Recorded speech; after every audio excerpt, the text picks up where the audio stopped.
Hello everyone, I'm CJ Werleman.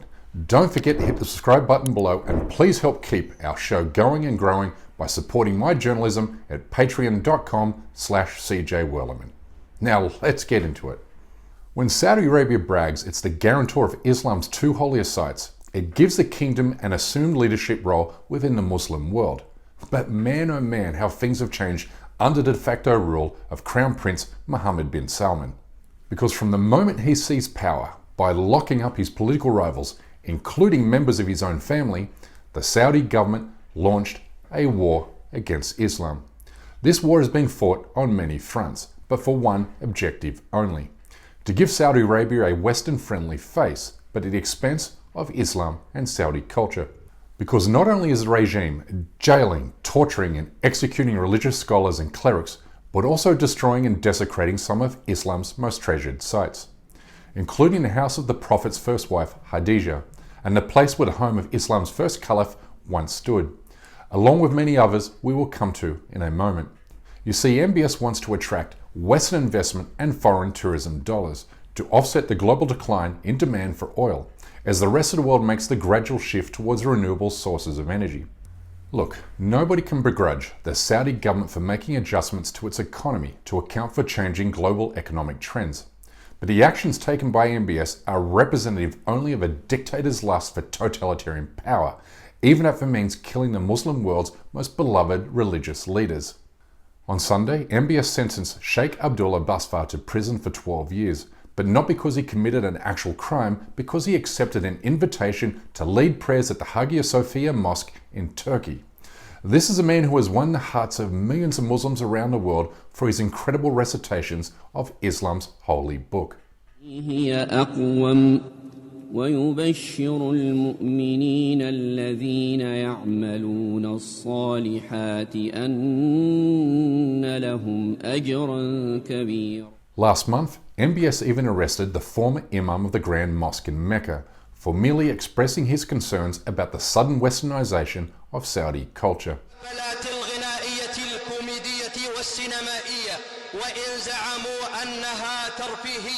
فما هي إلا مشاريع تغريبية بخطوات مدروسة تدريجية وضوابط تغريبية لا ضوابط شرعية.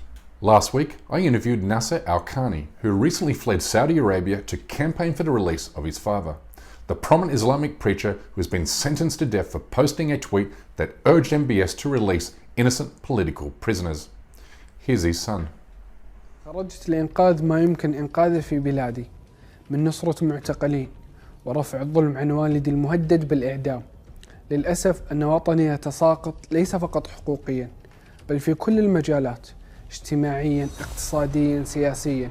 باتت أحلام الشباب في ضياع وحقوقهم تنتهك بأحكام قاسية لأجل تغريدة أو رأي في مجلس خاص. MBS has also arrested popular clerics al-Omari and Salman Odar, despite they, along with Al-Khani, being praised for their progressive views and opposition to extremism.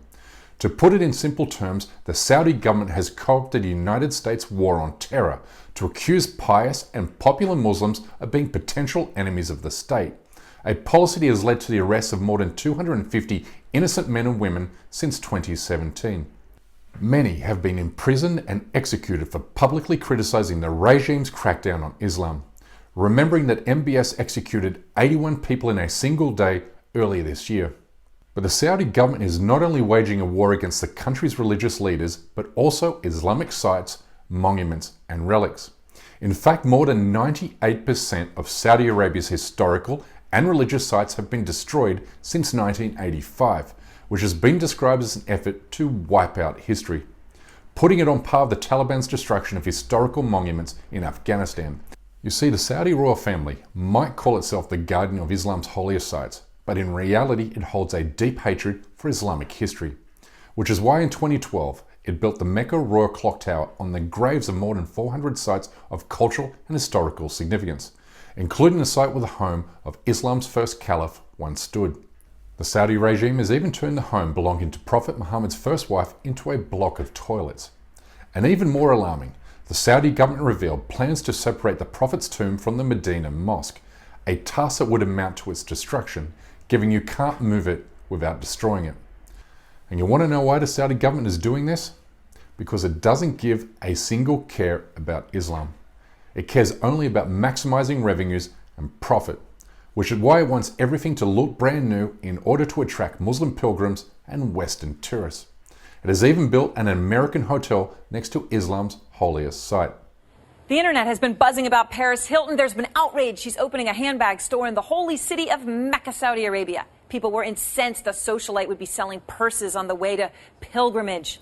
Paris was proud, though. And if selling American consumerism from the site of Islam's holiest mosque isn't bad enough, then consider this. The Saudi government rewarded Motawif, an Indian company, the rights to handle all Hajj pilgrimage bookings. This company is directly tied to the Modi regime in India, which has been accused of pushing 200 million Muslims to the brink of genocide. Recently, I interviewed European and American pilgrims who had their once-in-a-lifetime Hajj experience ruined by Motawif. Application portal was just so inefficient. They didn't reply. Their emails, you just couldn't get through on the phone. There was a time right at the start when they would reply to phone calls.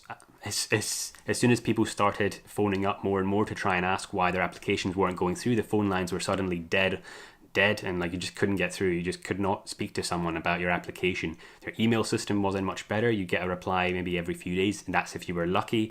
From partnering with Muslim-hating far-right political parties in India and America, to destroying Islamic historical sites, to executing religious scholars and clerics, it's evidently clear the Saudi regime under MBS is waging a war against Islam.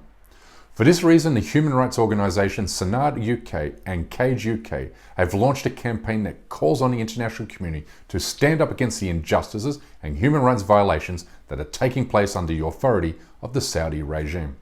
I have joined this campaign, and so should you. Anyway, that's my time for today. Please don't forget to subscribe to this channel, and we kindly ask you please support this endeavour by becoming a member of this show at patreon.com/CJWellerman. We can't produce, sustain and grow this show without your help, and we offer exclusive benefits to those who do. But for now, good night, good morning, wherever you are, and stay blessed.